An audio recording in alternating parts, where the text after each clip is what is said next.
मुलांनो, आपण राजगिऱ्याची पट्टी बनवू। ह्यो पट्टी बनवण्यासाठी वाटीभर राजगिरा घेतला आणि कढई गॅसवर ठेवली। कढई तापल्याच्या नंतर त्याच्या लाया बनवल्या। राजगिरा भाजण्यासाठी कढई तापून घ्यायची।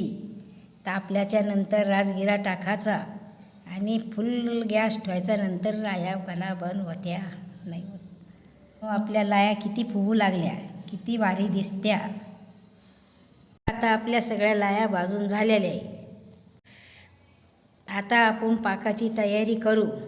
वाटीभर साखर घेऊ, 2 चमचे तेल टाकू, त्याच्यानंतर पाक बनवू।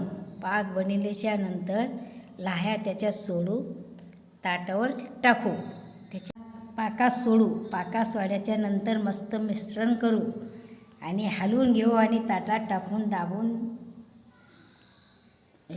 वड्या बनवायच्या।